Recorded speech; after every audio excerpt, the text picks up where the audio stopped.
पहला न्यूमेरिकल क्या कह रहा है, in a conductor 6.25 is into 10 to the power 16 electron flow from A to B।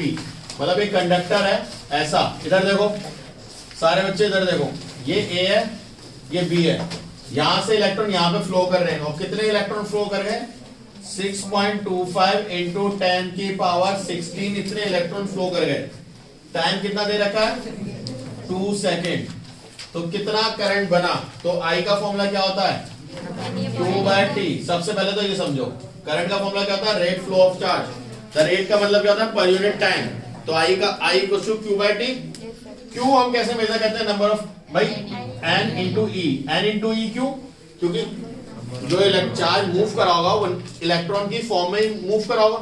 एक इलेक्ट्रॉन गया तो 1 into 1.6 into 10 to the power -19, 2 गए तो इंटू 2, 3 गए इंटू 3, 4 गए इंटू 4। तो N क्यू मल्टीप्लाई का कितने इलेक्ट्रॉन गए उससे मल्टीप्लाई कर दो।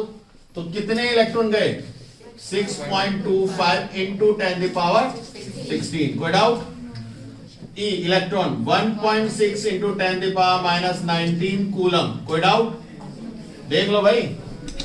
और ये कितना है, ठीक है। अब ध्यान से सुनो, ये पॉइंट हटाया तो कितना आया है, 100 10 to the power 2, हाँ सही है, इंटू 10। कोई डाउट, अच्छा ये 10 to the power -19 को यहां से हटा के नीचे लिख दूं, कोई डाउट तो नहीं है ना। अब इधर देखो, कुछ काटापीटी हो रही है। 10 to the power 16 से 19 कट जाएगा, खत्म पूरा। और ये कितना आ जाएगा, 3। इतना समझ में आया,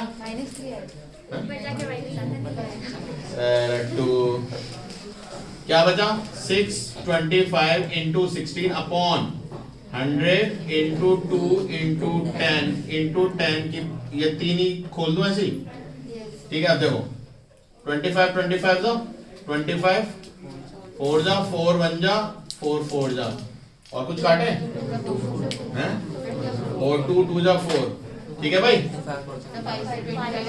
अच्छा 5 से भी कटेगा, 5 5 25 5 2 जा 2 1 जा 2 2 1 जा 2, क्या बचा 5। अब देखो ये बेचारे को ऐसे ही रखो, 10 to the power 3 था, ऊपर जाके कितना हो जाएगा, 10 to the power -3 एम्पियर। और मैंने आपको लिखवाया नोट्स में क्या, मिली एम्पियर, 5 स्मॉल m और 8। क्लियर है या नहीं है, समझ में आया। सेकंड न्यूमेरिकल का कह रहा है, देखो आ करंट ऑफ 1.6 कितना है, करंट कितना भाई, 1.6 MA बोले तो 10 to the power -3 एम्पियर। समझो इस चीज को अभी, ठीक है। फ्लो थ्रू अ कंडक्टर, इतने फ्लो कर रहा है। If charge on electron is इतना, वो हमें पता है भाई। Find the number of electron will pass each second जब वो बोल रहा है तो टाइम क्या बोल दिया उसने, 1 सेकेंड। समझे या नहीं समझे। तो करंट का फॉर्मूला क्या होता है, I इक्वल्स टू ये वाला फॉर्मूला NE/T लिख सकता हूं डायरेक्ट। तो करंट कितना है, 1.6 into 10 to the power -3। N निकालना है, ये भाई साहब कितने हैं, 1.6 इंटू 10 to the power -19, ठीक है, अपॉन T 1 हटा दो, अपॉन 1 लिखते थोड़ी है, 1.6 से 1.6 कैंसिल, इसको नाओ नीचे लाओ, ठीक है। ये इतनी बात समझ में आई नहीं है। अब n इक्वल्स टू, ये जो अपॉन में था, इधर देखो नेगेटिव पावर थी और अपॉन में था, ये ऊपर चला जाएगा, बताओ। और ये ऊपर नेगेटिव था तो नीचे आगे नेगेटिव हो जाएगा। कोई डाउट है इसमें, इसे कट कर दो, कितने बच जाएंगे, यानी कितने इलेक्ट्रॉन मूव करेंगे, 10 to the power 16। कोई डाउट है इसमें, okay. Next, find the potential difference. Find the potential difference required to flow. V निकालना है, कितना चार्ज फ्लो कराना है, करंट कितना है, 200 मिली एम्पियर, कितने रेजिस्टेंस में से, 20 ओम में से। V equals to IR। भैया इससे हलवा क्वेश्चन नहीं मिलेगा आपको, कहीं आप सोचो इससे हलवा कुछ चाहिए, बहुत ही मुश्किल है।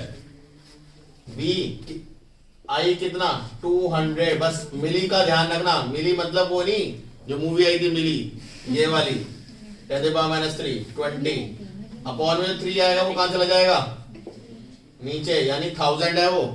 ठीक है, कहीं कोई बच्चा 10⁻³ को 103 लिख दे, नहीं होता है भाई, होता है ऐसे, वो चल तो ऐसे ही रहा होता है, फिर कहीं से कॉपी पेस्ट होता है ना किसी बच्चे से, तो उसने अगर गलती से यहाँ लिखा है वो, तो कहता है वो कॉपी करने में तो बुद्धि चलती नहीं है, वो ये हो जाता है, फिर कहता है और काट भी देता है बंदा इसको, यहाँ पे अगर ऐसे 1000 है तो काटेगा भी वो इसे, तो भैया ऐसा नहीं, ठीक है, ऐसा नहीं करना। 0 0 0 0 0 0 2 2 जा क्या आया वोल्ट, पोटेंशियल क्या आया 4 वोल्ट, V मतलब वोल्ट। चौथा क्वेश्चन क्या कह रहा है, फोर्थ क्वेश्चन कह रहा है an electric bulb draw 1.2 ampere current at 6 volt, find the resistance. ओए होए, अब ये तो कर लो, V equal to IR, V कितना है 6, करंट कितना है R निकाल लो भैया, इतनी छोटी कैलकुलेशन करके दिखाओ, करो इसको डिवाइड में लो, तो करना देखने तो दो मुझे कौन बच्चा कितना कर रहा है कैलकुलेशन। भैया इसे डिवाइड में भेजना आता है, पॉइंट हटा के ऊपर 100 क्या लगाना आता है, करो करो 5 हो गया 6, अभी बच्चे बाकी ऐसे 25 मैं तो ऐसे काटूंगा 5 ओम, ठीक है। ओके, क्वेश्चन नंबर 5 क्या कह रहा है, a car bulb connected to 12 volt battery और 2 ampere current when glowing, what resistance of the filament of the bulb, will the resistance be more, same or less, or the bulb is not glowing। अरे बाप रे बाप, V equals to IR, ये होता है formula, volt कितनी है 12, current कितना जा रहा है 2, R निकाल लोगे तो 6 ओम R हो गया। इतनी बात क्लियर है या नहीं है, हैं? अब उन्होंने बोला will the resistance be more, same or less when the bulb is not glowing, जब बल्ब नहीं जला रखा उस वक्त पे ये रेजिस्टेंस ज्यादा होगा, कम होगा या सेम रहेगा। ठीक है, बताओ, यहाँ पे लिखा 6 ohm resistance will be less when bulb is not glowing, कैसे लेस? अब देखो इन्होंने प्रैक्टिकल ऑब्जर्वेशन पर बोली ये बात, जब उन्होंने ये जो रीडिंग अगर आपने पढ़ी, car bulb connected to 12 volt battery draws 2 ampere current when it's glowing, समझे? ये एक ऑब्जर्वेशन की बात बोल रहा है, सुन लो ध्यान से, इस वाले क्वेश्चन को बहुत ध्यान से सुनो। उसने क्या बोला, बल्ब ग्लो कर रहा है, तो ये जो बात बोल रहा है ये एक पर्टिकुलर टाइम की बता रहा है आपको, कि जब ये बल्ब जल रहा था उस वक्त जो आपने बैटरी कनेक्ट करी वो 12 वोल्ट की थी, और उस वक्त जो करंट जा रहा था हमने नोट करा वो 2 एम्पियर का था। उस वक्त हमें पता है वो 1 घंटे से चल रही थी, 2 घंटे से चल रही थी, 3 घंटे से चल रही थी या अभी चली थी, तो आप अपना वॉइस कंडीशन क्या सोचोगे, 40 साल से चल रही थी, मैं तो ये सोच रहा हूं, तो रेजिस्टेंस कितना हो गया होगा, बहुत ज्यादा भाई, इतनी देर से जल ही रहा है 10 मिनट जोड़ लो यार, 10 मिनट से हिसाब से टीवी 10 मिनट चला ले तो पीछे छूते गर्म हो जाता है, चाहे वो एलईडी एलसीडी कोई सा भी ले लो, ठीक है, एप्पल का भी ले लो तो भी गर्म होता है भाई, ठीक है, 1 घंटा चला लेना उसका वो भी गर्म होगा, तो गर्म हो गया इसका मतलब क्यों गर्म हुआ, क्योंकि कहीं ना कहीं हीटअप हुआ तो रेजिस्टेंस बढ़ा कि घटा, बढ़ा, तो यानी इस वक्त जो रेजिस्टेंस है वो उसका एक्यूरेट रेजिस्टेंस से ज्यादा होगा या कम होगा, कम। अब वो कहने से बंद कर दिया मैंने, अब हमने इसे जला नहीं रखा, बंद है, तो अब बताओ ये 6 ओम से ज्यादा होगा कम होगा, कम। अब समझे इस बात को। अब आते हैं रियल पे, ये तो हमारा क्वेश्चन कंप्लीट हो गया। अब ये जो मैंने क्लास से पहले भी समझाया था, आपका बल्ब में सोचो 10 ओम छपा हुआ है, रेजिस्टेंस कितना छपा है 10 ओम है। अब आप 10 ओम आपने उसे ऑन नहीं करा, तो अभी उसका कितना रेजिस्टेंस है 10 ओम उसका रेजिस्टेंस है, ठीक है, मतलब आप उसमें करंट फ्लो कराओगे तो वो रुकावट 10 ओम की देगा, समझे या नहीं समझे? अगर आपने उसमें पोटेंशियल बहुत कम दिया तो करंट भी कितना होगा, बहुत ही कम। तो अगर करंट बहुत कम होगा, कभी कभार होता है ना कि हम बल्ब लाते हैं और बल्ब को लगाते हैं बट वो इतना ज्यादा ग्लो नहीं करता, तो क्यों नहीं करता? क्योंकि शायद आपने जिस पोटेंशियल में लगाया है उसे, वो उतनी ज्यादा पोटेंशियल डेवलप नहीं कर रहा था जितना वो कंज्यूम करना चाह रहा था। कंजम्पशन भी तो देखोगे आप उसे भाई, अगर कंजम्पशन अगर ऐसे ही हो जाता तो हेलोजन को लाके 9 वोल्ट की बैटरी में कनेक्ट कर लिया करो, होगा? क्यों नहीं होगा? क्योंकि वो 9 वोल्ट की बैटरी कैसे कर रहे हो, मतलब चीटी से कह रहे पाड़े हटा, वो नहीं कर पाएगा। तो वही वाली बात है।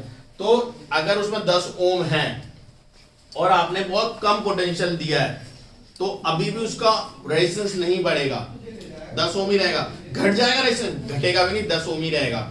बट अगर आपने उसे एक प्रॉपर इलेक्ट्रिक सप्लाई से लगाया जिसमें वो ग्लो कर रहा था, तो अब उसका रेजिस्टेंस 10 ओम से बढ़ेगा। समझे या नहीं समझे? कोई डाउट है किसी को इस बात में? Next question, calculate the current flowing through a wire of 5 ohm connected to the, कर लोगे? आई निकालना है, कर लोगे? फिर 6 वाला क्वेश्चन, V दे रखा है 3 वोल्ट का, रेजिस्टेंस दे रखा है 5 वोल्ट, डिवाइड मार देना, आंसर आ जाएगा। नेक्स्ट 7th वाला ग्राफ पे ऊपर पेज है, वो कर लेना। अब देखो क्वेश्चन नंबर 8 देखो, 2 wires of same material, same length, radius दोनों का अलग अलग है, तो कंपेयर देयर रेजिस्टेंस। अब देखो रेजिस्टेंस का फॉर्मूला क्या था? R1। अब रेजिस्टेंस का formula rho L upon A, ये होता है फॉर्मूला। और A को अगर मैं खोलना मांगू तो पाई R स्क्वायर, ये होगा। अब ध्यान से सुनना, पहली बार का रेजिस्टेंस, इन्होंने क्या बोला बदतमीज है, 2 wire of same material, resistivity same, length भी सेम, शो कर दे भाई पाई। और फर्स्ट रेजिस्टेंस R1 ले लूं, R1 का स्क्वायर, और दूसरे वाले केस में क्या हो जाएगा? R2, ये भी रो, ये भी L, ये भी पाई, और ये R2 का स्क्वायर। कोई डाउट है किसी को? R1 की वैल्यू क्या दे रखी है पहली बार में? 1 mm, इसे 1 लिख लो, 1 का स्क्वायर, और ये कितना है? 2 mm। ठीक है, अब देखो ध्यान से, फॉर्मूले में आपने क्या डाला है? R, और आपसे क्या बोले? कंपेयर, तो R1 रेशो R2 करोगे? करोगे ना? अब देखना, जब भी कंपैरिजन की बात आती है और रेडियस की जगह डायमीटर गिवन है, ठीक है, तो तुम वहां पे रेजिस्टेंस रेडियस मत निकालने बैठ जाना, डायमीटर डाल दो, आंसर जब भी सही आएगा। समझे या नहीं समझे? अभी भी भाई रेडियस का आप 2 करोगे तो बाय 4 यहां भी आएगा, बाय 4 यहां भी आएगा, बाद में काट देना। फर्क क्या करा तुमने? कुछ फर्क आएगा उसमें? अब इसको चेंज करो, रो L पाई, 1 का स्क्वायर 1 होता है, इसका रो L पाई, 2 का स्क्वायर क्या होगा? रो से रो, L से L, पाई से पाई, सब कट गया। देखो ऊपर बचा 1 अपॉन 1, नीचे क्या है? 1 अपॉन, इस भाई साहब को नीचे लाओ, ये भाई साहब ऊपर गया, क्या आया? 4:1, क्या आएगा? ये चीज ध्यान रखना, ये ऊपर जाएगा, डिनोमिनेटर के भी डिनोमिनेटर जो होता है वो कहां जाता है? न्यूमरेटर, तो 4:1 आंसर आएगा। ठीक है, और स्पेसिफिक रेजिस्टेंस भाई सेम मटेरियल है, 1:1। A given wire 1 ohm stretch to double its length.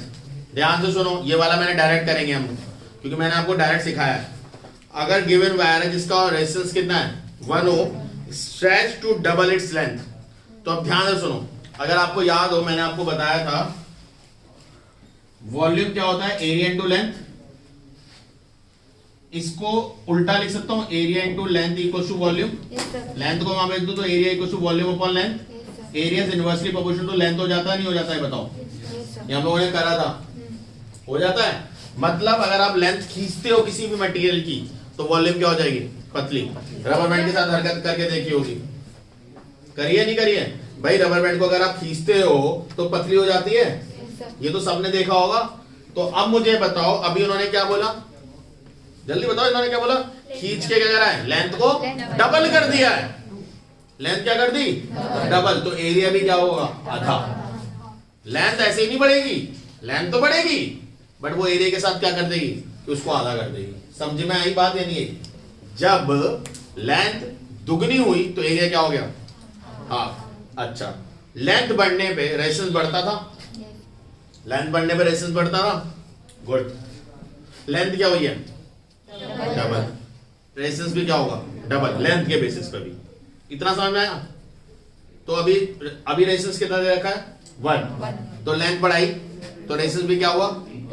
2, मतलब 1 का डबल 2। कोई डाउट है किसी को? अब लेंथ बढ़ाई तो एरिया भी तो घटा।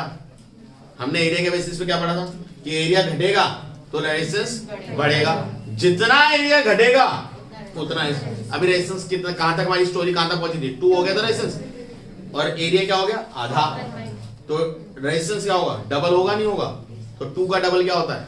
4। ये तुम ओरल कर सकते हो, समझ में आई बात? नहीं। अगर इसको करना है, लिखित करना है, तो आपको ये लिखना होगा, R इक्वल टू रो, मान लो L अपॉन A लिखा आपने, तो इसकी वैल्यू जो भी लेंथ होगा ये सब है।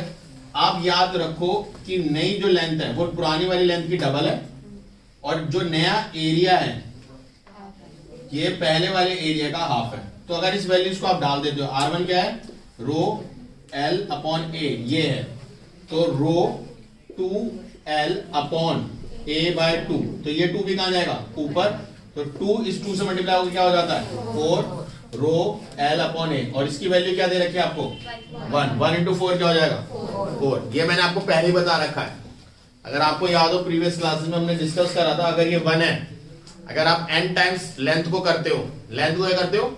n टाइम्स, तो n स्क्वायर टाइम्स रेजिस्टेंस बढ़ जाएगा। डायरेक्ट लिख सकते हो। मतलब अगर अभी इन्होंने आधा करा है, अगर 3 टाइम्स बोलता तो 9, अगर 4 टाइम्स बोलता तो 16, 5 टाइम्स बोलता तो 25। ये लेंथ को हमने लीड में लिया है अभी। अगर मैं उसमें लीड में ले लूं तो एरिया को उसका उल्टा, मतलब अगर आपने वायर को खींचा है, मतलब चौड़ा कर रहे हो, यानी फोल्ड कर दिया आपने, तो लेंथ आधी हो जाती है। लेंथ क्या हो जाती है? आधी। और एरिया क्या हो जाता है? डबल। तो एरिया अगर डबल हो रहा है तो लेंथ आधी हो रही है, उससे आपको वो आपको बताएंगे भी नहीं, ये बात तो छुपी हुई है अंदर, ये नहीं बताने वाले। आपको बोलेंगे एरिया हमने डबल कर दिया, मतलब वायर को हमने मोड़ दिया, तो लेंथ क्या हो गई होगी? आधी। तो अब मुझे बताओ, अगर एरिया डबल और लेंथ आधी, तो रेजिस्टेंस पे क्या इफेक्ट आया होगा? वो 4 टाइम्स हो गया। ओ सॉरी, 1/4 टाइम्स, 1/4 टाइम्स कम। समझे या नहीं समझे? मतलब अगर किसी रेजिस्टेंस, कोई रेजिस्टेंस 4 ओम का है और वो लेंथ जितनी भी थी उसको हमने आधा कर दिया, तो मतलब एरिया क्या हो गया? ट्वाइस हो गया होगा। लेंथ अगर आधी हुई है तो एरिया ट्वाइस, तो इसका रेजिस्टेंस क्या होगा? 1/4। कितना था? 4 पहले से था, डिवाइड कर दो 4 से 1। अगर ये 1 ही होता तो 1 को 4 से डिवाइड करोगे तो 0.25। समझे नहीं समझे? इस तरीके से।